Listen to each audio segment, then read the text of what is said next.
जिसमें आप पढ़ेंगे मीनिंग फॉर्मेशन। आपकी हेडिंग पढ़ी थी लेक्चर 2 में, लास्ट जो टॉपिक था सेंटेंस का प्रकार कराने के बाद हेडिंग डलवाया था लेक्चर 3 में कि मैं आपको लेक्चर 3 में क्या पढ़ाऊंगा, मीनिंग फॉर्मेशन। आइए थोड़ा समझने का प्रयास करते हैं मीनिंग फॉर्मेशन को।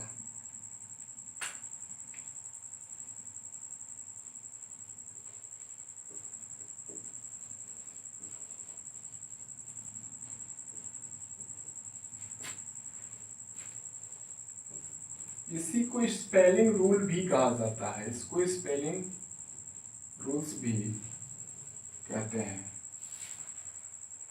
बहुत ही इंपॉर्टेंट टॉपिक है आपका स्पेलिंग रूल्स या मीनिंग फॉर्मेशन, और इसका बहुत बड़ा रोल होता है। आप जब भी कोई वकैब में आईएनजी जोड़ते हैं, ईडी जोड़ते हैं, ईआर जोड़ते हैं, ईएसटी जोड़ते हैं, तो इसका बहुत बड़ा अहम रोल होता है मीनिंग फॉर्मेशन का। तो चलिए थोड़ा सा समझने का प्रयास करते हैं। रूल नंबर 1,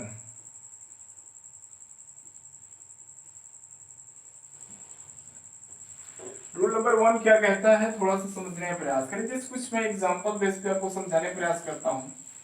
जैसे एक वर्ड आपका आया है कमिंग, दूसरा शब्द आपका मिल गया रनिंग, तीसरा शब्द मिला बूमिंग। कुछ इसी तरह के शब्द आ रहे हैं। दिक्कत ये आती है कि इसमें कब ये डबल हो जाता है, कब सिंगल हो जाता है, इसमें कंफ्यूजन लगातार बच्चे को बनी रहती है।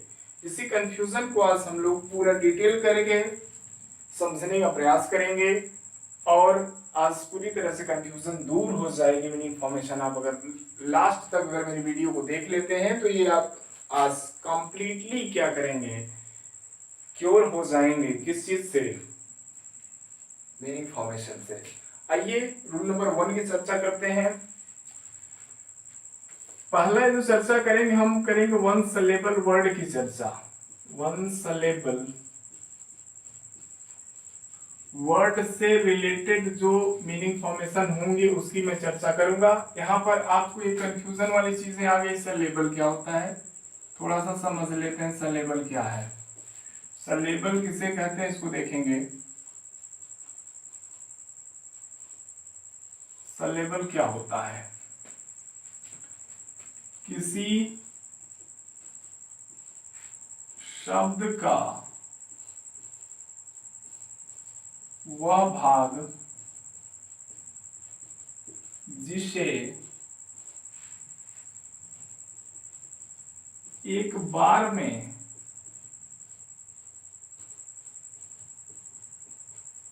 बोला जाए उसे शब्दांश या शब्द खंड कहा जाता है। शब्दांश या शब्द खंड कहते हैं। ये बहुत जरूरी है, अगर मीनिंग फॉर्मेशन समझना है तो सिलेबल समझना बहुत ही जरूरी है।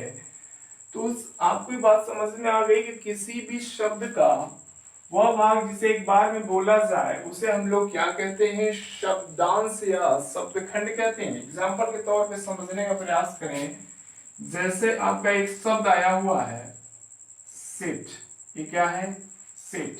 तो सीट अगर आप बोलते हैं तो क्या करते हैं, एक ही बार में बोल जाते हैं, इसलिए एक ऐसा शब्द हुआ वन सिलेबल वर्ड हुआ। कैसा वर्ड है ये, वन सिलेबल है। अगर मैं लिखूं एक शब्द है बिगिन, बिगिन को आप एक बार में नहीं बोल पाएंगे, बिगिन, तो ये कैसा सिलेबल वर्ड हुआ, टू सिलेबल हुआ। अगला जो अगर मान लीजिए एक शब्द है ब्यूटीफुल, क्या है आपका, ब्यूटीफुल, तो ये आपका 3 सिलेबल वर्ड हुआ। इसी तरह से कुछ और शब्दों से अगर मिले, मैग्नीफिसेंट, ये आपका कितने सिलेबल का वर्ड हो गया, 4 सिलेबल वर्ड। तो एक बात पक्का समझ में आ गई है कि सिलेबल होता क्या है या शब्दांश या शब्द खंड किसे कहते हैं।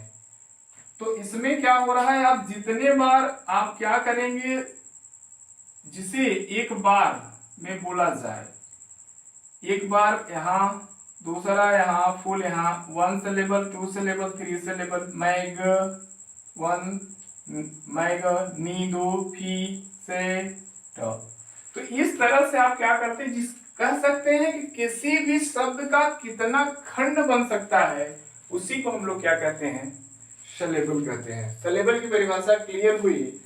आइए चर्चा को आगे बढ़ाते हैं रूल नंबर 1 पे। तो बहुत इंपॉर्टेंट रोल अदा करेगा ये, इसको समझते हैं। 1 सिलेबल वर्ड का आप मीनिंग फॉर्मेशन कैसे करते हैं, इस चीज को हम लोग अब समझने का प्रयास करेंगे। आपको सिलेबल समझ में आ गया। अब देखें, जैसे मैंने लिखा, एक वर्ड है बिग, क्या लिखा हुआ है, बिग। या अगर आप दूसरे एक शब्द को और देखें तो CUT, कट, क्या है, कट है।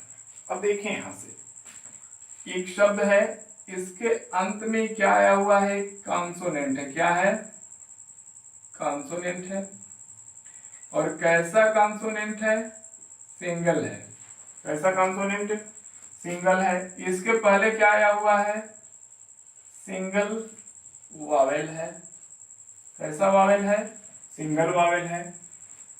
तो ऐसी स्थिति में जब आप क्या जोड़ते हैं, इसको थोड़ा समझ लें। अगर ऐसे शब्दों में क्या करेंगे, ER जोड़ दें, क्या जोड़ दें, EST जोड़ दें, ING जोड़ दें, या ED जोड़ेंगे, तो क्या कहते हैं कि लास्ट वाले इसी कॉन्सोनेंट को क्या करते हैं, आप डबल करेंगे। जैसे देखें, एक शब्द मैंने लिया, बिग को उठाइए आप, बिग में भी ये नियम चल रहा है कि भाई लास्ट कॉन्सोनेंट वावेल है, तो यहाँ बिगर आप बनाना चाहे तो क्या बन जाएगा, डबल करके क्या बना देंगे, बिगर बना देंगे। अगर आप इसी से बिगेस्ट बना सकते हैं, ठीक है। इसका अगर कटिंग लिखना है तो आप डबल टी कर देंगे, कटिंग हो जाएगा। अगर एक में शब्द का बेग, बेग का फॉर्म अगर बदलने का प्रयास करेंगे तो क्या हो जाएगा।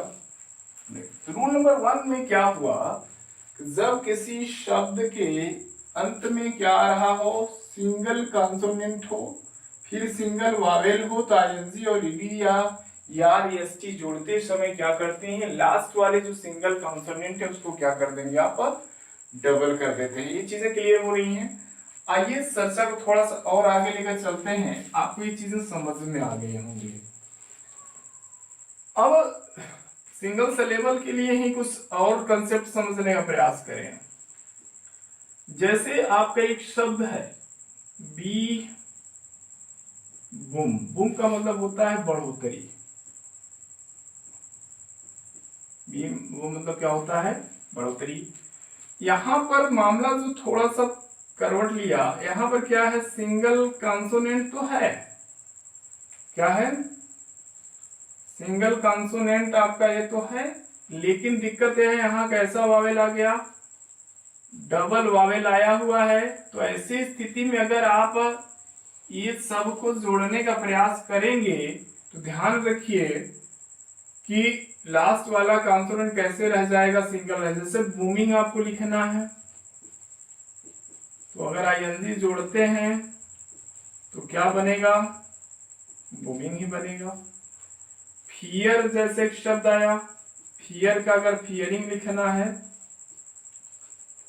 तो आपको क्या करना पड़ेगा, एज इट इज, कोई परिवर्तन नहीं होगा, सिर्फ एडिशन आपका हो जाएगा। ठीक है, कितनी चीजें क्लियर हुई। तो ये रूल नंबर 2 हो गया कि ध्यान रखें कि जब किसी शब्द के अंत में कॉन्सोनेंट तो आए सिंगल, लेकिन उसके पहले सिंगल वावेल ना होकर क्या हो जाए, डबल हो जाए, तो लास्ट वाले कॉन्सोनेंट को सिंगल छोड़ देते हैं और जिस चीज को जोड़ना है उसको क्या करेंगे, जोड़ देते हैं। आइए नेक्स्ट नियम को समझते हैं।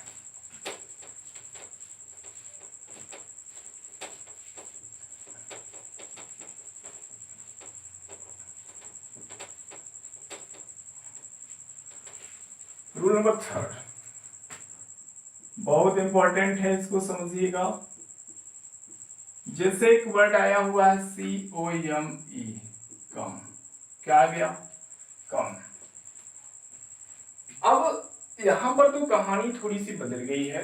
यहाँ सबसे महत्वपूर्ण कहानी तो ये हो गई कि यहाँ कॉन्सोनेंट है ही नहीं, तो ऐसी स्थिति में क्या करेंगे? ध्यान रखिए, जब किसी सिंगल सिलेबल शब्द के अंत में क्या आ जाए?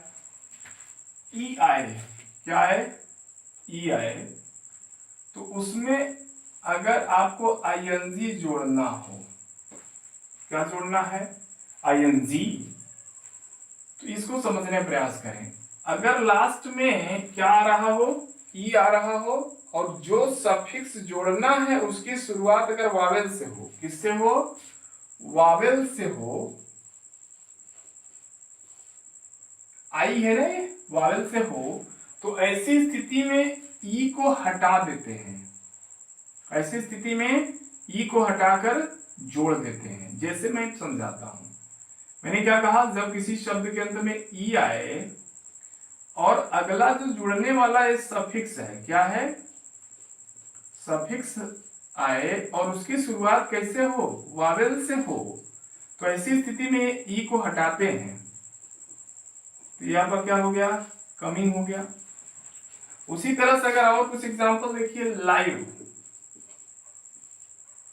लीव पढ़ेंगे इसको, तो अगर लिविंग अगर आपको लिखना है तो क्या करेंगे?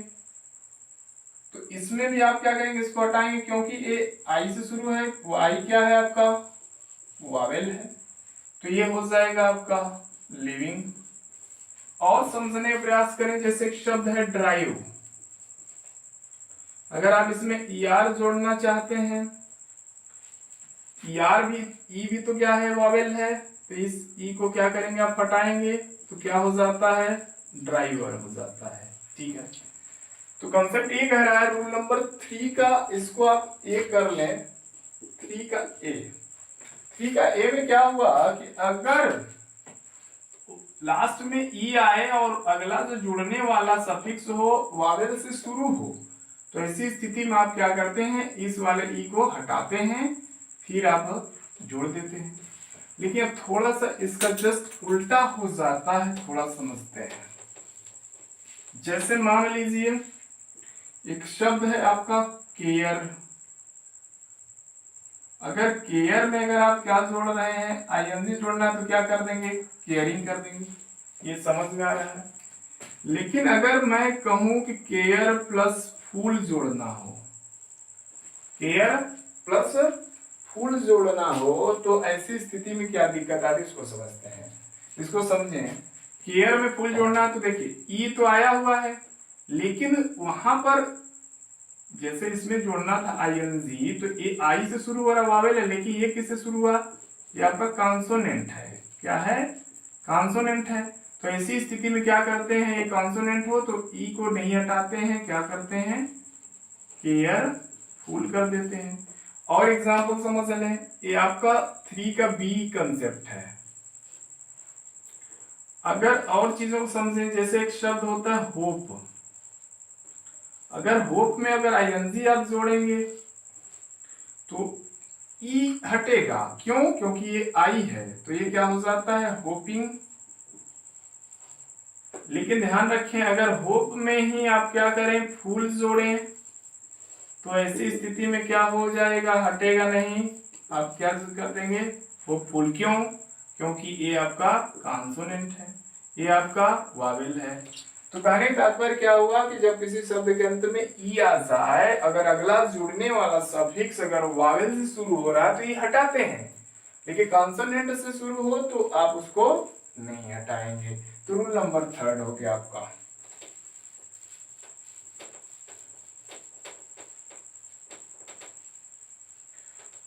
अगला थोड़ा समझते हैं लोगों को। रूल नंबर 4 समझे।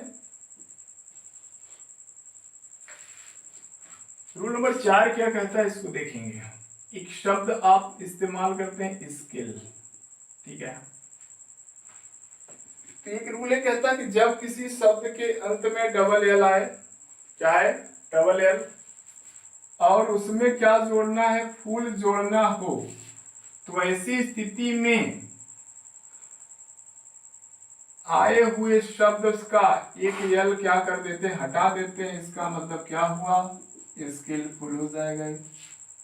ठीक है, एक और शब्द आप ले लीजिए, विलफुल। इसका भी आप क्या करेंगे, विलफुल कर देंगे। ये बात क्लियर हो गई।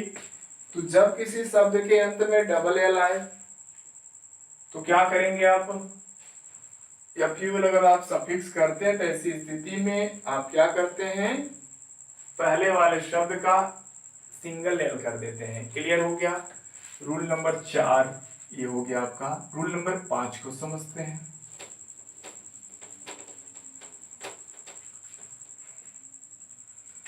अब पांचवा रूल जो शुरू होने वाला है बहुत इंपॉर्टेंट, 2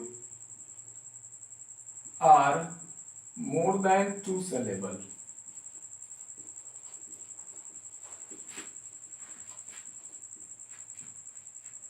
वर्ड्स। अब यहां पर थोड़ा सा सावधानी आपको बरतनी पड़ेगी। ठीक है, रूल नंबर 3 में एक चीज छूटी थी, थोड़ा सा उसको देख लीजिए। जैसे मैंने कहा था कि होप फूल है ना, होप प्लस फूल, होप प्लस फूल था, तो इसमें क्या कर रहे थे आप, हटा नहीं रहे थे ना। लेकिन ध्यान रखिए इसका कुछ अपवाद है, इसको थोड़ा समझ लें। एक्सेप्शन, रूल नंबर 3 का एक्सेप्शन थोड़ा नोट करेंगे। जैसे एक शब्द आया हुआ ट्रू, क्या आया, ट्रू। इसमें अगर आपको एल वाई जोड़ना है तो क्या करना पड़ता है, ध्यान रखिए इसको आपको हटाना पड़ेगा। एक कॉन्सोनेंट होने के बावजूद भी आपको क्या करना पड़ेगा, हटाना पड़ेगा। अपवाद है, इसको नोट कर लीजिए, कई बार पूछा हुआ है, यूपी ट्रिपल एससी जेई में पूछा हुआ है। आगे देखें, अब जैसे वाओ फुल, इसमें भी ई हट जाएगा। ठीक है, आर्ग्यू प्लस मेंट, आर्ग्यू प्लस मेंट क्या हो जाता है, आर्ग्यूमेंट। जैसे कि आप स्पेलिंग लिखते हैं 9 प्लस टीएच, तो यहाँ पर भी हट जाता है 9। ठीक है, तो ये एक शब्द और है बहुत इंपॉर्टेंट है, होल। अगर आप इसमें एल वाई जोड़ेंगे तो हो जाएगा होली। ये चीज भी ध्यान रखिएगा। ए रूल नंबर 3 का अपवाद है, मैं भूल गया था, आपको मैं डिटेल करा देता हूं यहाँ पर। लेकिन और इसके अलावा शब्दों में आप ध्यान रखिएगा, हटाएंगे नहीं आप। ठीक है, आगे समझते हैं रूल नंबर 5 को।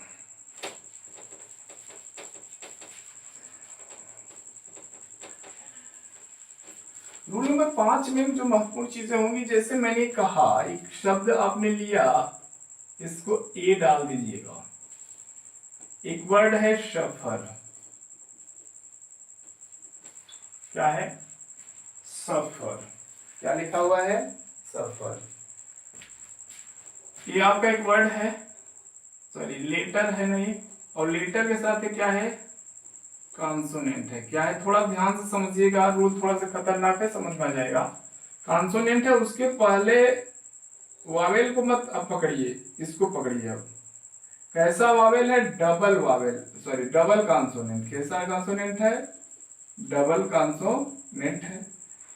लेकिन ध्यान रखिए डबल कॉन्सोनेंट तो एन एफ भी तो हो सकता है साथ में रहे। जैसे मान लीजिए मैंने लिखा CON FER, ये भी डबल कॉन्सोनेंट है। लेकिन डबल कॉन्सोनेंट का यहाँ थोड़ी परिभाषा समझने का प्रयास करें। डबल कॉन्सोनेंट हो लेकिन सेम कैटेगरी के हो। सेम कैटेगरी का है मतलब FF LL, इस तरह के जब कॉन्सोनेंट होंगे तो जब ING और ED जोड़ेंगे आप तो यहाँ क्या करते हैं, सिंगल छोड़ेंगे। क्या करेंगे, सिंगल छोड़ देंगे। जैसे आपको एक शब्द से और मिलवा देता हूं, पैरेलल। पैरेलल अगर आपको करना है इसको तो पैरेलल हो जाएगा कि सिंगल एल, क्या हो जाएगा, सिंगल एल। ठीक है, इसी तरह से क्वेरल, इसमें भी अगर आईएनजी जोड़ना है तो क्या हो जाएगा, क्वेरलिंग हो जाएगा। तो ध्यान रखें, ये कैटेगरी को ध्यान रखना है आपको, सेम कैटेगरी, जैसे ए कैटेगरी है तो आप क्या करेंगे, सिंगल छोड़ देंगे। क्या करेंगे, सिंगल छोड़ देंगे।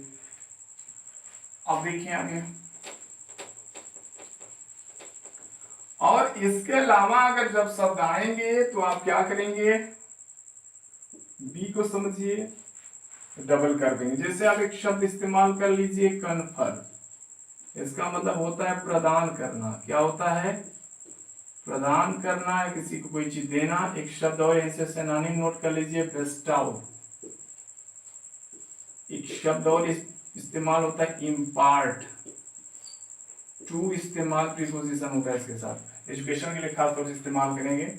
अब इसमें अगर जोड़ना है, कॉन्सोनेंट तो है, इसके पिछले भाग में डबल कॉन्सोनेंट होगा तो भी कोई दिक्कत नहीं है, सिंगल होगा तो भी कोई दिक्कत नहीं है, लास्ट वाले को आप डबल करेंगे,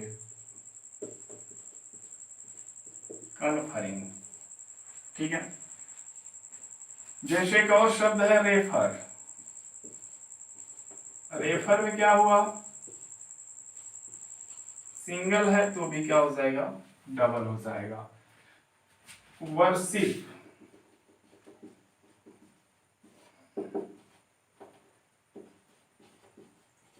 वर्शिप्ड। उसी तरह से एक शब्द आप इस्तेमाल करें, किडनैप्ड, क्या हो जाएगा, किडनैप्ड। ठीक है। ये सारी चीजें आपको क्लियर हो रही होंगी कि जब सेम कैटेगरी का कंसोनेंट नहीं अगर डबल है तो आप क्या करेंगे, लास्ट वाले सेक्शन में डबल करेंगे, और सेम कैटेगरी का आ रहा है तो आप क्या करेंगे, सिंगल करेंगे।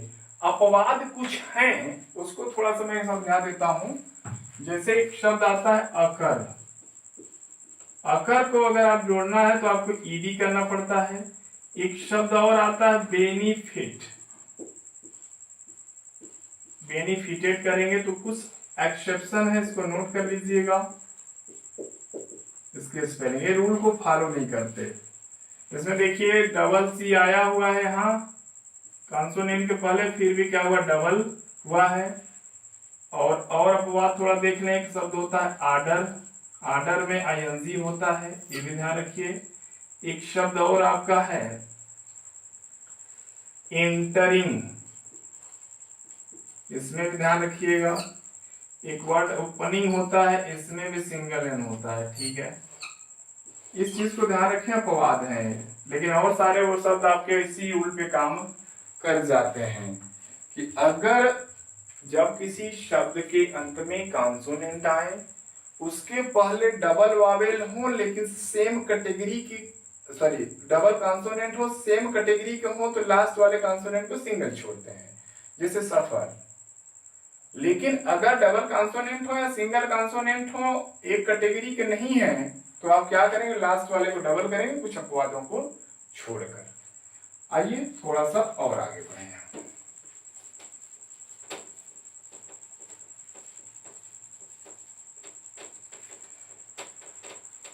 रूल नंबर 6 को समझते हैं। ये 2 सिलेबल शब्दों के लिए है, थोड़ा सावधानी से इसका इस्तेमाल करें। रूल नंबर 6, रूल नंबर 6 को समझें। जैसे एक आप एक एसएससी में कई बार पूछा है, नॉलेजेबल एक शब्द आया, प्रैक्टिसिएबल, इस तरह कुछ वर्ड आते हैं। कंफ्यूजन कहाँ हो जाती है कि यहाँ पर ई सही है किसी ए सही है कि गलत है, यहाँ पे कंफ्यूजन होने लगती है। इस चीज को कंफर्म करने का तरीका क्या है, इसको समझ लें। जिसे आप नॉलेज लिखते हैं ना, तो नॉलेज में ये क्या रहा है, जीई है, क्या है, जीई है। और प्रैक्टिस में क्या आएगा, सीई आएगा। तो ध्यान रखें, रूल बनेगा 6वां कि जीई या सीई अगर आ रहा हो तो ऐसी स्थिति में अगर एबीएलई या क्या ओयूएस या ओयूएस जोड़ते हैं तो आप ध्यान रखिए, इसको हटाने का प्रयास आप न करें जैसे। कहने तात्पर्य क्या हुआ, जब किसी शब्द के अंतिम सिलेबल का उच्चारण श या ज हो तो ऐसी स्थिति में ABLE या OUS जोड़ते समय ई को हटाते नहीं है, ई को नहीं हटाते। तो इसका मतलब ये आपका क्या है, ठीक है, एग्जाम्पल नोट कर लीजिएगा। आइए थोड़ा सा और आगे बढ़े।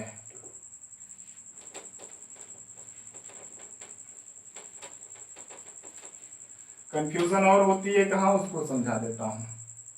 रूल नंबर 7 को थोड़ा समझे।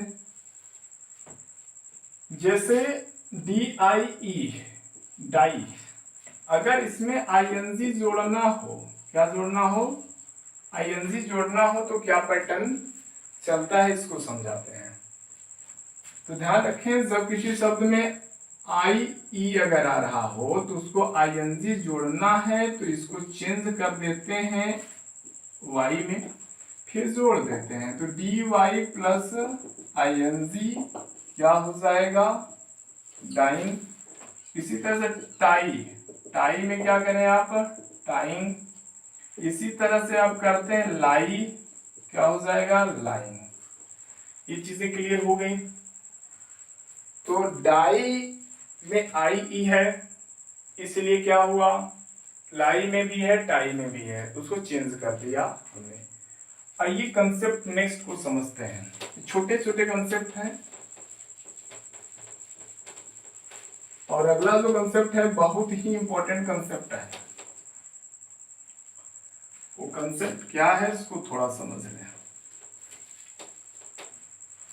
रूल नंबर 8, कंसेप्ट ये क्या कहता है, इसको देखें। जैसे